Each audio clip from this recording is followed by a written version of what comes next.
ಪೊಲೀಸರು ತಪ್ಪು ಮಾಡಿದ್ದಾರೆ, ನಿಯಮಗಳು ಉಲ್ಲಂಘನೆ ಆಗಿದೆ. ಇಲ್ಲಿ ನಮ್ಮ ಸದನದ ಒಳಗೆ ನಡೆದ ಘಟನೆಗಳಿಗೆ ಪೊಲೀಸರು ಮೊಕದ್ದಮೆ ದಾಖಲಿಸುವಂಗೂ ಇಲ್ಲ, ಬಂಧಿಸುವಂಗೂ ಇಲ್ಲ ಅನ್ನೋದು ಎಲ್ರಿಗೂ ಗೊತ್ತಿರೋ ಸಂಗತಿ. ಬಂಧಿಸಿದ್ದು ಮಾತ್ರ ಅಲ್ಲ, ರಾತ್ರಿ ಇಡೀ ಏನೇನು ಮಾನಸಿಕ ಮತ್ತು ದೈಹಿಕ ಹಿಂಸೆ ಕೊಡಬೇಕು ಕೊಟ್ಟು ಊರೆಲ್ಲ ಸುತ್ತಾಡಿಸಿದ್ದಾರೆ.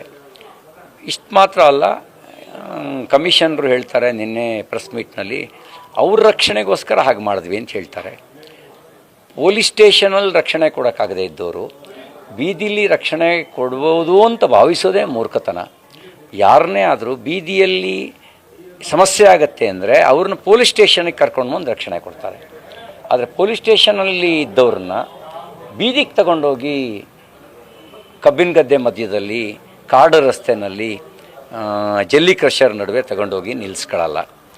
ಅವರು ಒಂದಕ್ಕೊಂದು ಸಂಬಂಧ ಇಲ್ಲದೆ ಹೇಳಿಕೆ ಕೊಡ್ತಾ ಇದ್ದಾರೆ. ಮಾಧ್ಯಮಗಳನ್ನು, ನೀವು ಮಾಧ್ಯಮ ಸ್ನೇಹಿತರು ಇದ್ದವ್ರನ್ನ ಕೇಳಿ, ಅವರೇ ಹೇಳಿದರು 20ಕ್ಕೂ ಹೆಚ್ಚು ಕಡೆಗಳಲ್ಲಿ ನಮಗೆ ಬ್ಯಾರಿಕೇಡ್ ಹಾಕಿ ತಡೆದ್ರು. ನನ್ನ ಜೊತೆಯಲ್ಲಿ ಏನೋ ಬೆನ್ನು ಹತ್ತಿ ಕೇಶವ ಪ್ರಸಾದ್, ಸಿ ಟಿ ರವಿಯವರು ಒಬ್ಬರನ್ನೇ ಕರ್ಕೊಂಡು ಹೋಗ್ತಾ ಇದ್ದಾರೆ ಅಂತ ಬೆನ್ನು ಹತ್ತಿ ಕೇಶವ ಪ್ರಸಾದ್ ಫಾಲೋ ಮಾಡ್ಕೊಂಡು ಬಂದರು MLC. 3 ಗಂಟೆವರೆಗೂ ನಾನು ಒಬ್ಬನೇ ಇದ್ದೆ ಪೊಲೀಸ್ ಜೀಪ್ನಲ್ಲಿ. 3 ಗಂಟೆಗೆ ನಾನು ಕೂತ್ಕೊಳ್ತೀನಿ ರೀ ಅಂತ ಅವ್ರು ಫೋರ್ಸಿಬಲಿ ಬಂದು ರಾಮದುರ್ಗದಲ್ಲಿ ಸ್ಟೇಷನಿಗೆ ಹೋದಾಗ ಕೂತ್ಕೊಂಡ್ರು ನನ್ನ ಪಕ್ಕದಲ್ಲಿ. 4 ಗಂಟೆಗೆ ಅವ್ರನ್ನ ಅಲ್ಲಿಯ ಗ್ರಾಮೀಣ SP ಬಂದು ಎಲ್ಲ ವೆಹಿಕಲ್ಗಳನ್ನು ಬ್ಲಾಕ್ ಮಾಡಿ ಅವ್ರನ್ನ ನಮ್ಮ ವೆಹಿಕಲ್ ಸಪ್ರೇಟೇ ಮಾಡಿ ಆಮೇಲೆ ಅವರನ್ನು ಫೋರ್ಸಿಬಲಿ ಎಳೆದಾಕಿದ್ರು. ಇದು ಇವರಿಗೆ ಇವೆಲ್ಲ ಇನ್ನೊಬ್ಬ MLCನೂ ಜೊತೆಗಿರಬಾರ್ದು ಅನ್ನೋದ್ರ ಹಿನ್ನೆಲೆ ಏನು? ನಾನೊಬ್ಬನೇ ಇರಬೇಕು ಅಂತ ಫೋನ್ ಕಿತ್ಕೊಳ್ಳೋಕ್ಕೆ ಯಾಕೆ ಪ್ರಯತ್ನ ಮಾಡಿದ್ರು? ಯಾಕೆ ಕಿತ್ಕೊಳ್ಳೋಕ್ಕೆ ಪ್ರಯತ್ನ ಮಾಡಿದ್ರು? ಇವೆಲ್ಲವೂ ಅನುಮಾನಾಸ್ಪದವಾಗಿದ್ದಾವೆ. ಇವರು ಹೇಳುವ ರೀತಿಯಲ್ಲಿ ಪ್ರಾಮಾಣಿಕವಾಗಿ ಅವ್ರು ನಡ್ಕೊಂಡಿಲ್ಲ, ಕಾನೂನುಬದ್ಧವಾಗಿ ನಡ್ಕೊಂಡಿಲ್ಲ ಅನ್ನೋದನ್ನು ಸಾಂದರ್ಭಿಕ ಘಟನೆಗಳು ಸ್ಪಷ್ಟಪಡಿಸ್ತವೆ. ಇಷ್ಟಾದಮೇಲೆ ಅವರು CID ಕೊಟ್ಟಿದ್ದಾರೆ. ನಾನು ಪ್ರಾಮಾಣಿಕವಾಗಿ ಇಲಾಖೆಗೆ ಕೆಲಸ ಮಾಡೋದಾದರೆ ಹಿರೇಬಾಗೇವಾಡಿ ಪೊಲೀಸ್ ಠಾಣೆಯೇ ಸಾಕು, ಯಾವುದೇ ಒತ್ತಡ ಇಲ್ಲದೆ ಕೆಲಸ ಮಾಡೋದಾದರೆ. ಅದಕ್ಕೆ ನಿಮಗೆ ಅವಶ್ಯಕತೆಯೇ ಇಲ್ಲ. CIDಯೂ ಕೂಡ ಒತ್ತಡ ಇಲ್ಲದೆ ಕೆಲಸ ಮಾಡೋದಾದರೆ CIDಯೂ ನ್ಯಾಯ ಕೊಡಬಲ್ಲದು, ಒಬ್ಬ ಪೊಲೀಸ್ ಕಾನ್ಸ್ಟೇಬಲು ನ್ಯಾಯ ಕೊಡಬಲ್ಲರು. ಒತ್ತಡ ಇಲ್ಲದೆ ಕೆಲಸ ಮಾಡೋದಾದರೆ, ಒತ್ತಡಕ್ಕೊಳಗಾದರೆ ಪೊಲೀಸ್ ಠಾಣೆಯಲ್ಲೂ ನ್ಯಾಯ ಸಿಗಲ್ಲ, CIDಯಲ್ಲೂ ನ್ಯಾಯ ಸಿಗಲ್ಲ. ಅದೇ ಹೇಳಿದ್ನಲ್ಲ, ರಕ್ಷಣೆ ಕೊಡೋಕ್ಕೆ ಅವ್ರಿಗೆ ಸುವರ್ಣಸೌಧದಲ್ಲಿ ರಕ್ಷಣೆ ಕೊಡೋಕ್ಕಾಗಲಿಲ್ಲ, ಪೊಲೀಸ್ ಠಾಣೆಯಲ್ಲಿ ರಕ್ಷಣೆ ಕೊಡೋಕ್ಕಾಗಲಿಲ್ಲ. ಬೀದಿಲಿ ರಕ್ಷಣೆ ಕೊಡ್ಬೋದು ಅಂತ, ಅದು ಮಧ್ಯರಾತ್ರಿಯಲ್ಲಿ ಕೇವಲ 6 ಜನ ಪೊಲೀಸರು ನಮ್ಮ ಜೊತೆಗಿದ್ದವರು, 60 ಅಲ್ಲ, ಪೊಲೀಸ್ ವ್ಯಾನ್ ಇರಲಿಲ್ಲ. 6 ಜನ ಇದ್ದ ಕಡೆಗೆ ಯಾರಾದರೂ ಒಂದು 50-60 ಜನ ಬಂದು ಅಟ್ಯಾಕ್ ಮಾಡಿದರೆ 6 ಜನ ಏನು ಮಾಡ್ತಿದ್ರು? ಠಾಣೆಲೇ ರಕ್ಷಣೆ ಕೊಡೋಕ್ಕಾಗದೇ ಇದ್ದವರು. ಠಾಣೆ ಎಲ್ಲ ರೀತಿ ಸೆಕ್ಯೂರ್ಡು.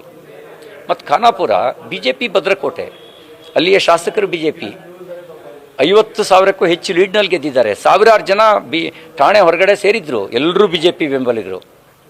ನಮ್ಮ ವಿರೋಧ ಪಕ್ಷದ ನಾಯಕರುಗಳು ಇಬ್ಬರೂ ಇದ್ದರು. ಅವ್ರನ್ನೆಲ್ಲರೂ ಪ್ರತ್ಯೇಕಗೊಳಿಸಿದ ಕೆಲಸ ಯಾಕೆ ಮಾಡಿದ್ರು? ಮತ್ತು ಇವರು ಅನುಮಾನಾಸ್ಪದ. ನಾನು ಕೊಟ್ಟ ದೂರನ್ನು ಇವತ್ತಿನವರೆಗೂ ರಿಜಿಸ್ಟರ್ ಮಾಡಿಲ್ಲ ರೀ. ಇವತ್ತಿನವರೆಗೂ ನಾನು ಠಾಣೆಯಲ್ಲಿ ದೂರು ಕೊಟ್ಟನಲ್ಲ, ಇವತ್ತಿನವರೆಗೂ ರಿಜಿಸ್ಟರ್ ಮಾಡಿಲ್ಲ.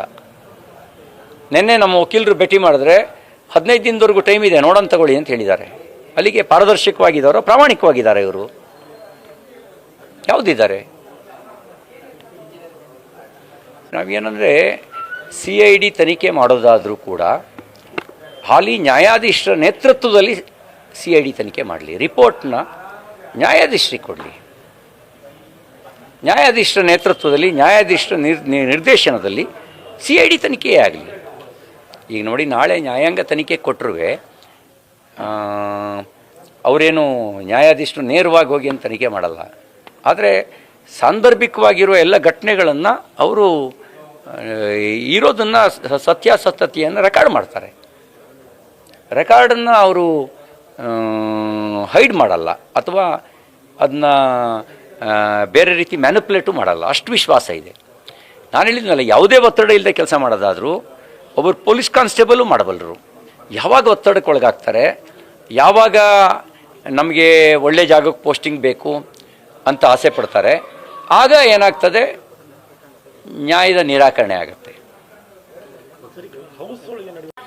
ಸುಪ್ರೀಂ ಅಥಾರಿಟಿ ನಮ್ಮ ಸಭಾಪತಿಯೇ ಸುಪ್ರೀಂ.